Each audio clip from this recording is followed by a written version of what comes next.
Fifth scholarship आणि Navodaya entrance एक्झामसाठी महत्वाच्या असलेल्या मॅथ्सच्या काही टॉपिक्सचे व्हिडिओज आपण मॅथ स्कोरर चॅनलवर पब्लिश करत आहोत. त्यामध्येच आज आपण सर्कल हा नवीन कन्सेप्ट पाहणार आहोत. आपल्या टेक्स्टबुक मध्ये ऑलरेडी तुम्ही how to draw a circle बघितलेला आहे, ज्यामध्ये आपण कंपासचा यूज करून सर्कल काढतो. आपल्या कंपास मध्ये एक ठराविक डिस्टन्स घेतो. ते डिस्टन्स म्हणजे काय असतं? Radius of the circle.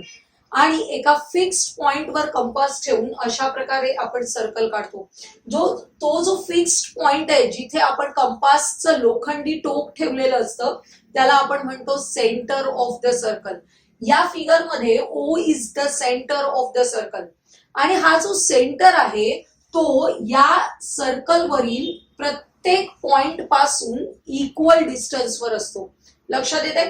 ओ पासून ए चं जेवढं डिस्टन्स आहे तेवढंच ओ पासून सी चं डिस्टन्स आहे, ओ पासून डी चं डिस्टन्स आहे.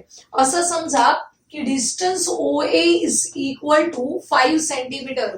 Then OC is also 5 centimeter. OD is also 5 centimeter.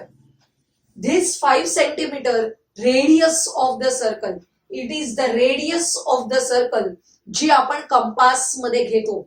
लक्षात आलं? आता अशा या सर्कलच्या फिगर आपण डेली यूज मध्ये बऱ्याचदा पाहतो बघा दैनंदिन जीवनामध्ये.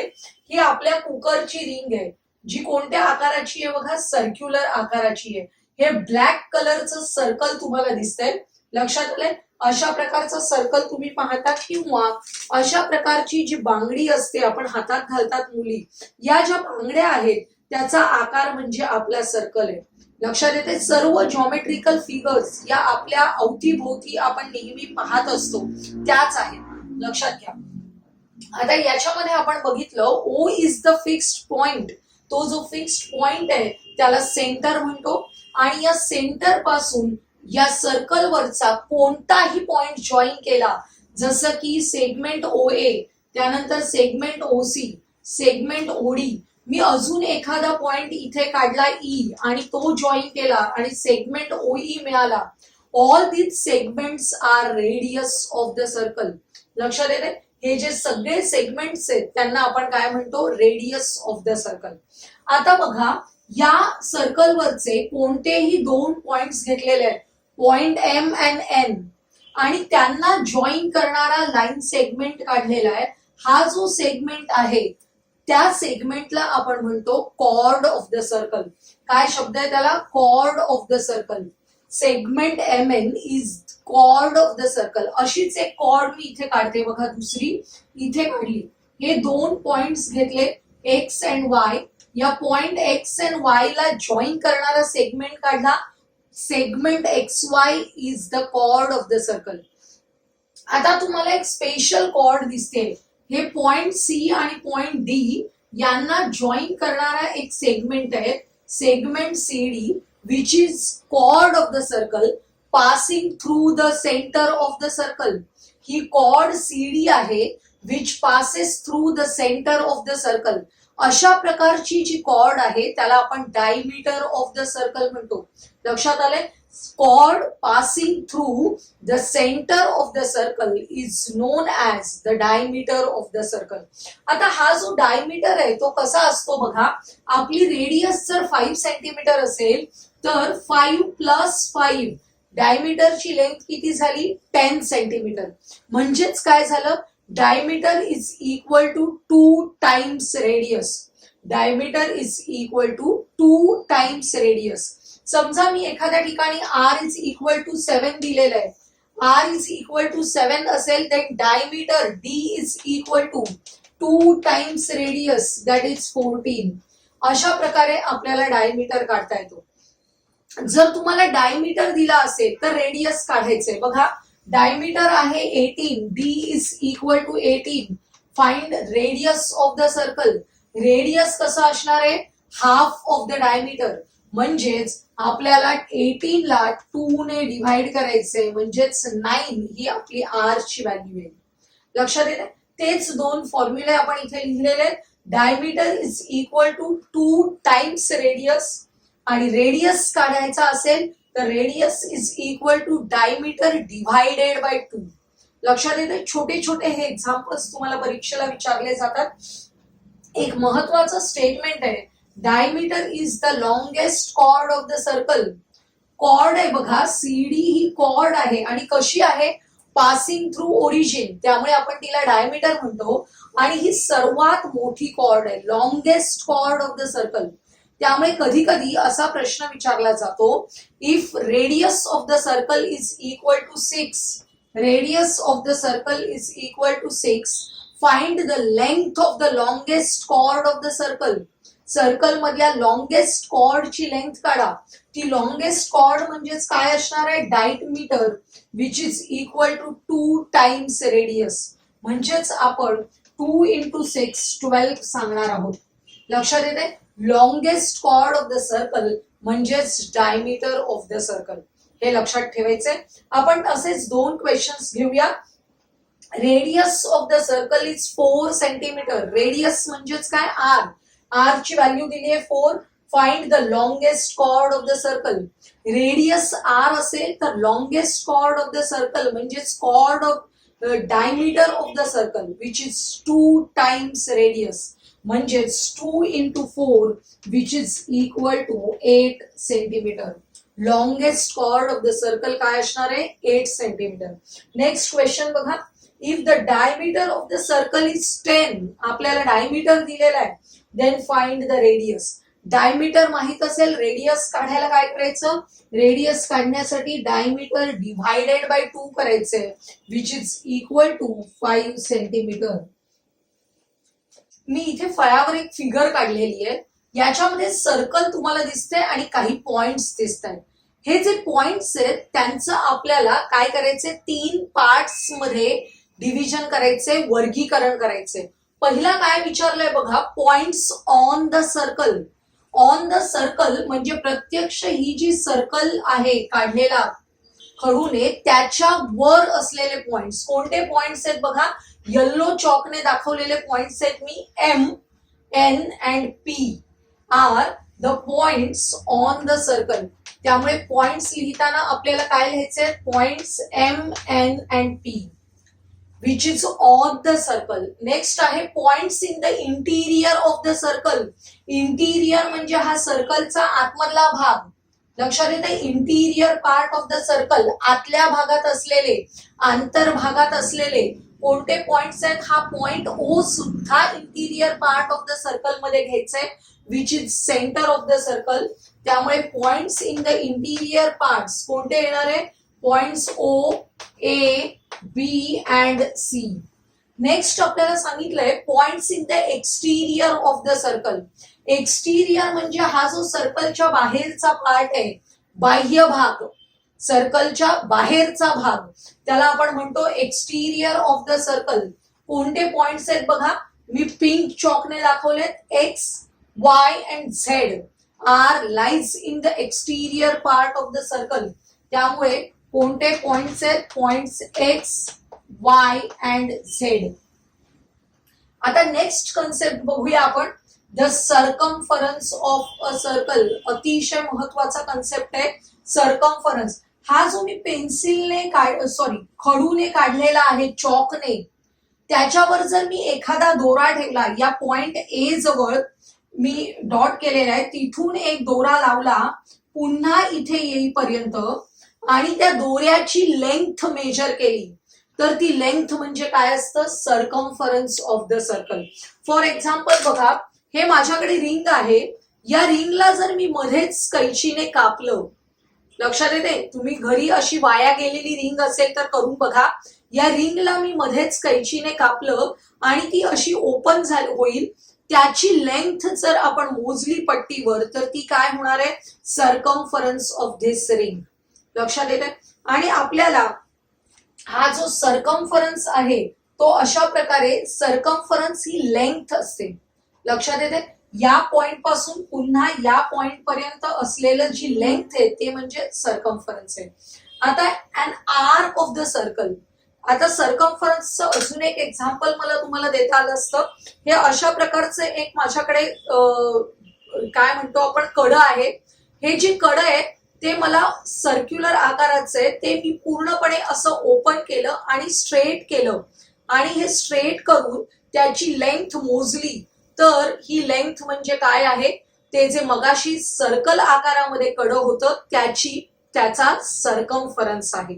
लक्षात येते. आता नेक्स्ट कन्सेप्ट बघूया आपण. And arc of the circle. Arc of the circle म्हणजे काय, हे सर्कल काढलेलं आहे, याच्यावर मी हा एक पॉइंट घेतला ए आणि इथे घेतला बी. तर या दोन पॉइंट्समुळे हे जे सर्कल आहे ते दोन पार्ट्स मध्ये डिव्हाइड झाले. हा जो पार्ट आहे खालच्या बाजूचा एक, याला म्हणतात आर्क ए बी, आणि तसाच हा वरच्या बाजूचा एक आर्क तयार झालेला आहे. लक्षात येते. हा जो आहे तो खालचा छोटा आर्क आहे आणि वरचा मोठा आर्क आहे, याला म्हणतात मायनर आर्क, आणि जो मोठा आहे त्याला म्हणतात मेजर आर्क. हे आर्क कसे तयार होतात बघा. मगाशी मी तुम्हाला ही एक बांगडी दाखवली होती, जी बांगडी सर्क्युलर आकाराची होती, आणि ह्या बांगडीला मी मध्येच तोडल्यानंतर बघा, ही सर्क्युलर आकाराची बांगडी आहे, हिला मध्येच तोडल्यानंतर हे असे दोन आर्क मिळालेले आहेत. हे आर्क ऑफ द सर्कलचे. लक्षात येते. असे आर्क असणार आहेत. या आर्कचं नाव आहे आर्क ए बी. जर अजून एखादा पॉइंट मी घेतला इथे सी, तर तुम्हाला किती आर्क मिळतील बघा. Arc A B, arc A C, आणि हा तिसरा आर्क आहे आर्क बी सी. तुम्हाला कधी कधी विचारतात किती आर्क्स आहेत त्याच्यामध्ये, तर असे आर्क्स आपल्याला तयार होतात सर्कलवर घेतलेल्या वेगवेगळ्या पॉइंट्समुळे. क्वेश्चन्स बघूया. Observe the following figure of the circle and answer the questions. ही एक फिगर दिलेली आहे आणि त्यावर बेस्ड असलेले एक्झाम्पल्स आपल्याला दिलेले आहेत. त्यातला क्वेश्चन नंबर 1 बघा. Which point is the centre of the circle.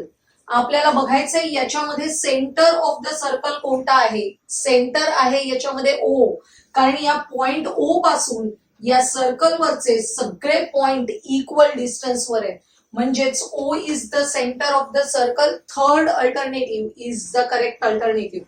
Second question बघा. Segment PZ is the dash of the circle. PZ बघा कुठे, इथे हा पीझेड तुम्हाला दिसतोय. याच्यामध्ये सर्कलवरचे कोणतेही दोन पॉइंट्स जॉईन करून सेगमेंट तयार झालेला आहे, आणि अशा वेळी त्याला आपण काय म्हणतो, कॉर्ड ऑफ द सर्कल. त्यामुळे second alternative is the correct alternative. Next question. Which of the following is the radius of the circle. त्यांनी दिलेल्यामध्ये शोधायचंय आपल्याला. सेगमेंट ओ एम बघूया. O is the center of the circle and M is any point of the circle. Then segment OM is the radius of the circle. Correct आहे. म्हणजे first alternative is the correct alternative. Next बघा. Which of the points are in the interior of the circle. खालीलपैकी कोणते points आहेत which are in the interior of the circle. Pairs दिलेले आहेत त्यांनी. X, L.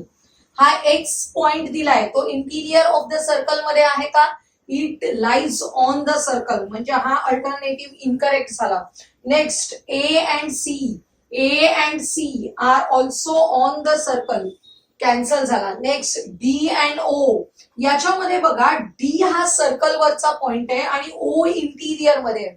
पण आपल्याला जेव्हा पूर्ण अल्टरनेटिव्हचा विचार करायचा असतो तेव्हा दोन्ही point interior part of the circle मध्ये असले पाहिजेत. नेक्स्ट अल्टरनेटिव्ह आहे एल एन. बघा, इथे हा एल पॉइंट आहे आणि हा N, which are in the interior of the circle. Therefore fourth alternative is the correct alternative. Next question. आपली फिगर तीच आहे, त्याच्यावरचे पुढचे प्रश्न पाहतोय आपण. Which of the following are the points on the circle. आता आपल्याला या सर्कलवर असलेले पॉइंट शोधायचे आहेत. X and N. बघूया आपण. एक्स सर्कलवर आहे पण एन आहे का. N is in the interior of the circle, म्हणजे हा अल्टरनेटिव्ह इनकरेक्ट आहे. पुढे L N. L N both are in the interior. आपल्याला कुठले हवेत, ऑन द सर्कल असलेले पॉइंट्स हवेत. नेक्स्ट बघा. A and M. ए इथे आहे आणि एम इथे आहे. Both the points are on the circle, म्हणजेच third alternative is the correct alternative. Next question. If O M is equal to 5 centimetre. हा जो ओ एम आहे which is the radius of the circle, is equal to 5 centimeter, then CD is equal to, CD बघा, CD is the diameter of the circle. Diameter is equal to 2 times radius, म्हणजेच 2 into 5 which is equal to किती होणार आहे 10 centimeter. Which alternative is the correct alternative? Fourth alternative. Next question. If AB is equal to 10, आपल्याला हा next diameter AB आहे त्याची length दिली आहे 10, then OD is equal to, AB जर 10 असेल म्हणजेच diameter is equal to 10, then radius is equal to half of the diameter, म्हणजेच 10 divided by 2 which is equal to 5, आणि OD हा काय आहे radius of the circle which is equal to 5 centimeter, म्हणजेच second alternative is the correct alternative. Next बघा, length OM is equal to 5, OM ची length 5 आहे, then length OC is equal to, OC सुद्धा radius of the circle आहे. All the radii of the circle are same, are equal. जर OM 5 असेल तर OC सुद्धा किती असणार आहे 5 सेंटीमीटर असणार आहे, म्हणजेच first alternative is the correct alternative. Next question. Which of the following is not included in segment AB? Segment AB मध्ये खालीलपैकी कशाचा समावेश नाहीये? बघा, रेडियस. आपल्याला सेगमेंट AB मध्ये या दोन रेडियस आहेत. नंतर diameter, segment AB is itself a diameter. Chord, diameter is the longest chord of the circle, म्हणजे ह्या तीनही गोष्टी या सेगमेंट AB मध्ये आहेत. नेक्स्ट आहे सर्कम्फरन्स. आता सर्कम्फरन्स म्हणजे काय असतो? हा जो संपूर्ण व्हाईट चॉकने तुम्हाला दिसतोय आता त्याला आपण काय म्हणतो circumference, which is not included in segment AB, म्हणजेच fourth alternative is the correct alternative. Next question, तुम्हाला ही फिगर दिलेली आहे. How many radii are there in the following figure, किंवा या फिगर मध्ये किती रेडियस तुम्हाला दिसत आहेत ते बघायचे. किती रेडियस आहेत ते आपण पाहणार आहोत. बघा, 1, 2, 3, 4, 5 and 6. तुम्हाला ही जी दिसते ती काय आहे? कॉर्ड ऑफ द सर्कल आहे. लक्षात येते? बरेच मुलं कन्फ्यूज होतात, त्यामुळे तुम्हाला टोटल रेडियस मोजायचे 1, 2, 3, 4, 5 and 6. हिला मोजायची नाहीये. याचाच अर्थ third alternative is the correct alternative. आजच्या या व्हिडिओमध्ये आपण सर्कलशी रिलेटेड बेसिक कन्सेप्ट बघितले आणि त्यावर बेस्ड एक्झाम्पल्स बघितले. आजचा हा व्हिडिओ तुम्हाला आवडला असेल तर लाईक करा, तुमच्या मित्रमैत्रिणींना शेअर करा आणि पुढील महत्त्वाचे व्हिडिओज पाहण्यासाठी आपल्या चॅनलला सबस्क्राईब करायला विसरू नका.